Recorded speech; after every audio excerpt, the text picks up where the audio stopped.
Okay. Hey, how's everybody doing? It's Mama Gong with my forest food plants and also just forest living videos. So this is going to be a super random video, meaning that it's just I'm going to talk about so many different things about the forest and just tell you what I'm doing in the forest right now. Right now, I am building the poo palace of my dreams. Yes. Because I want to compost my poo nicely so that my poo actually has gone back to the earth and is beginning to build better soil for the forest plants. So if you're going to compost your poo, you do that the same way you compost anything else. So the basics of composting are that you want plant material in all the various stages of decomposition. So you want some green plants and some partly green, some partly decomposed, some fully decomposed. And then you want what we call compost starter, which would just be dirt itself, like the outcome that you want the compost to be. And this really nice dirt that you put into your compost, has all the microbes in it that are needed to start to get out the rest of the stuff composting.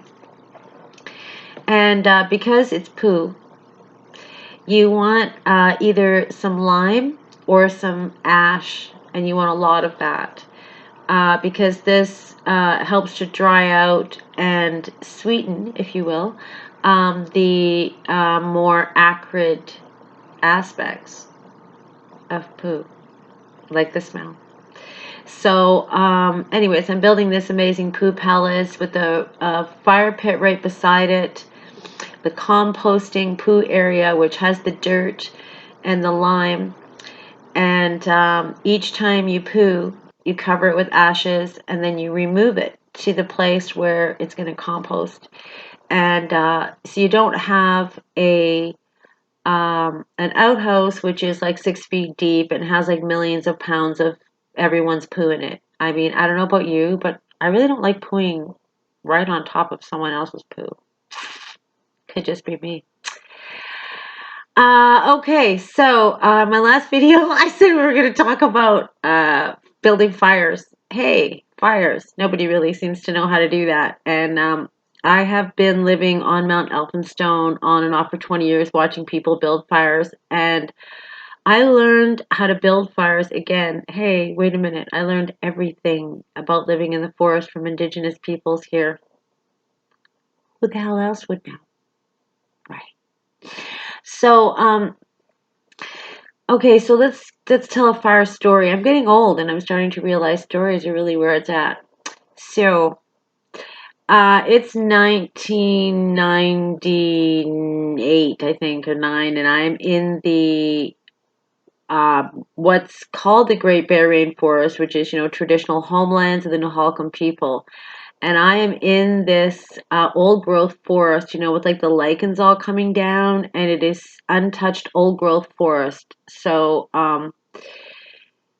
it has the canopy above, and um, and it's magical. It's beyond magical. And I'm actually there for a spring ceremony for the salmon running, where the people go to the edge of the river and they sing songs and they catch one fish, but then they take that fish and they put it on a cedar mat that someone has made.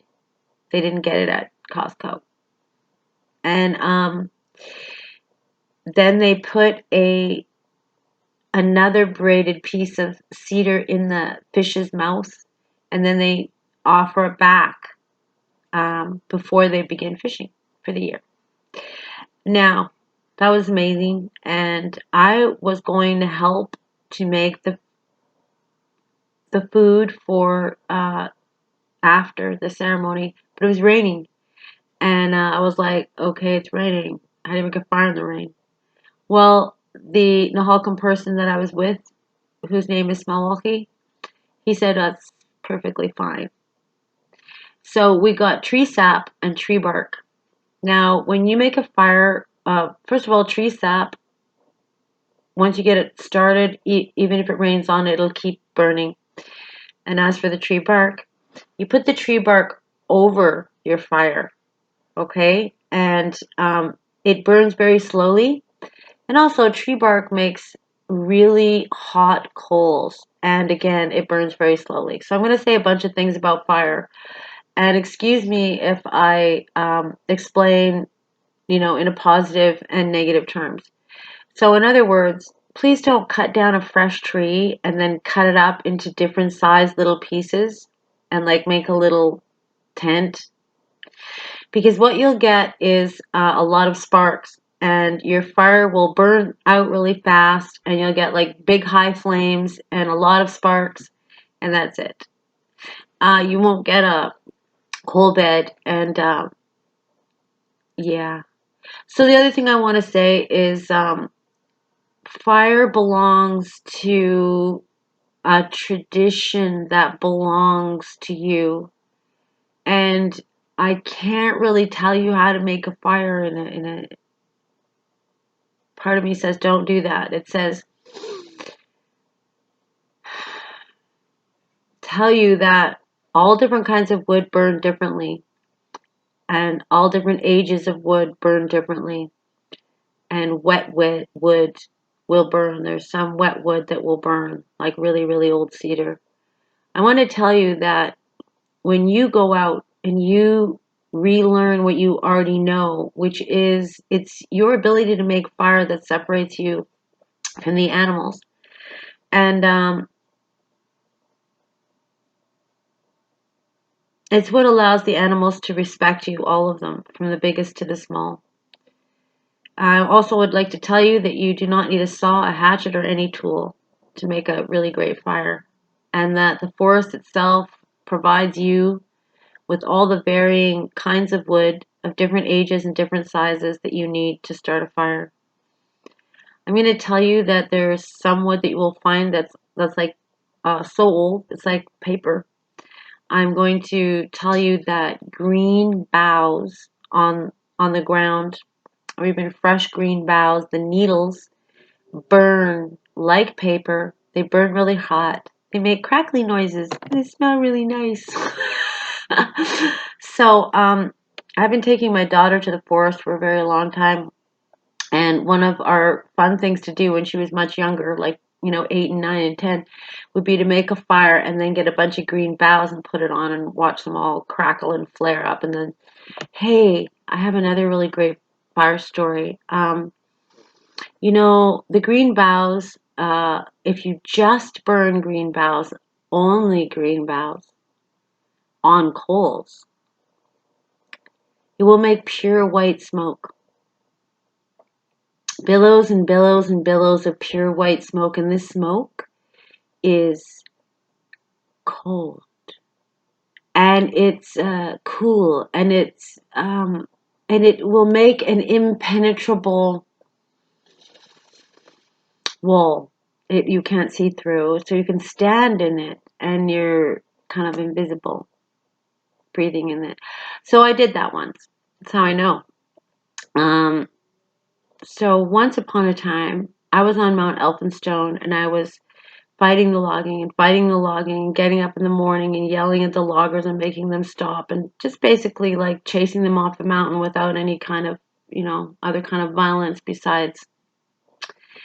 And I seem nice, but whoa, when I'm upset, oh, it's pretty, it's scary. So, if I come up to you and you happen to be chainsawing a tree down and I start screaming at you that I do not want you to rape your Earth Mother any longer, you'll probably stop. Yeah, you will. So, anyways, I did that for a while, quite a while, and it became tiresome. And then one of these times I went down there and I did it. And this one guy was like, hey, guess what? I'm not stopping my machine. And he was in what's called a feller buncher. And they didn't have feller bunchers for a while. And then they came, and these horrible machines that cut down a tree. They have a circular blade. They cut down a tree. In about 60 seconds, or less than that, a few seconds, they pick the tree up and huck it. And anyways, I was not used to stopping loggers in a machine, but I was willing to do it. So I went out there, and he was sort of basically almost killing me because he wouldn't stop doing that. And I was like getting closer and closer to his machine as I was impolitely asking him to stop. Well, that kind of scared me a bit. And I went a little way even more, excuse me, but I'm an Aries with a lot of Pisces. And I will emotionally kick your ass as needed. And so when they all finally did stop, um, I really got into it. And I remember picking up the ground, picking up some dirt, and shaking it at them and saying, "Do you know where your food comes from? It doesn't come from the grocery store. It comes from this." And then I like shook dirt on them. Anyways, and then I said, "I want to speak to the manager of the owner of this logging company, and I want him now." His name is Duncan Chisholm, and for some reason he happened to be on the coast that day, and he came later in his truck, and I said, "You are taking me out for lunch, and we're going to negotiate this because I'm sick of yelling at you guys." And so we did, and we had all these negotiations, and original peace camp. The trees are still standing because of the negotiations between myself and Duncan Chisholm. What does that have to do with smoke? I'll tell you. So right at the end of these negotiations, I said, "Would you please sponsor me to go study Buddhism at Konsang Samten Yangtze Hermitage on Denman Island?" And he said yes. And then, the part of the negotiations was that, some of the trees at Peace Camp would be saved, and that I would not stop any other logging in the area. And so I went for that, which was really weak of me. Really, it was weak of me. You should never negotiate. I mean, you should never negotiate away. Anyway, so I did. I went to Denman Island, and I was up there, and it was great. And I was meditating and everything, and it's just, wow. I had a great teacher, Lama Konsang, and he's still my Lama and stuff. So, but when I was there, I was like, "Hey, excuse me? I signed a piece of paper saying I wouldn't stop the logging." And I did this right at the last minute, by the way. Um, right before I left. And then so I said to my Lama, "Look, I have to go back. I've made a terrible mistake." But when I get back there and they're logging a little ways above my camp and a little ways below, and I had learned should, and it's CHOD. Just look it up. Majic drum, and I had my chud drum. It's a double-sided Damaroo drum with the little strings on it and these little balls. Doo doo doo doo. And I had my bell. Doo, doo, doo, doo, doo. And I was a Buddhist by then. And I was sitting there like they're logging, and what should I do? So I went out to the road, and it just so happened that there had been a huge storm which had brought down all of these branches. So I started this little teeny tiny fire, which I didn't think was going to burn anything. And then I put all of these huge, and I mean huge, like 8, 10, 12 feet long, green, pine and fir branches onto this little teeny fire. And I sat down in front of it, and this was on the road. And there's logging behind me and logging below me. And I just started to sing the chud. And meanwhile, like when you start this, you're kind of there. But you kind of start to trance out on melody and the words, you know, and so I'm like trancing out. And I'm kind of aware that there's this big pile of green boughs and there's this one trickle of smoke coming up straight, just one thin and curling at the top. And I'm watching that and I'm chitting, blah, blah, blah, blah, blah. And then all of a sudden, the whole thing goes, and this giant billowing white cloud of white pine cloud smoke. And I'm sitting in it and I'm like, wow, I'm inside a cloud of smoke and it smells good and it's cool and I can't even see through it. And I just sat there and I kept chitting away for who knows how long. And then it kind of like lifted off me. And I watched it go down the road, this big cloud of white smoke. And it turned left. I'm not kidding. And it sat around the big machine that was working down there. And I turned around and I looked back. And another piece of the big white cloud of smoke surrounded the machine up there. These guys can't see now. They're inside their machines and they can't see. Yeah, that's what happened. Yeah, that's what... Then the trucks come down the road and they look at me and I'm sitting on the road. I'm chitting and there's a fire. And they say, "Do you want us to stop?" And I say, "Yes, I do." And they leave. And then when I had no idea I was going to tell it, obviously. Okay. And then the police come because the loggers go down and they call the owner and the owner says, well, she signed a thing that said she wasn't going to do that, so that I'm calling the cops. The cops come out, but when the cops get there, there's like this one little, all of the branches burned down to this beautiful white ash and just kind of spread out or just disappeared or just blended in or something. And then there's this one little piece of charred wood, like one little teeny piece like this. And I guess, you know, maybe the loggers, you know, said, hey, there was a big fire on the road. You know, she built this big giant fire and it was so big or something, but it really wasn't. And so when the police officers got out of the car, I kicked the one little burnt out stick off of the road and I said, okay, look, I'm not blocking the road anymore, okay?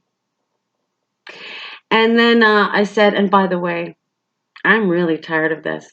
You know, I'm sick of it. So, you know, it's been a few years and a few logging companies. And, you know, I'm kind of tired of living under threat all the time. So here, and I put my my hands together like that and I walked towards the police officer. I said, just put the cuffs on and let's get this over with. Needless to say, they didn't arrest me. They never really do. Well, they have a few times for defending the forest, but they never arrest me when I want them to. You know, police officers, they're not very cooperative. All right, that's it. That's my video. That's my fire story. I'm going to make another video sometime. All right, have a great time. Please get out of the city and move to the forest and defend it. I promise you. Something.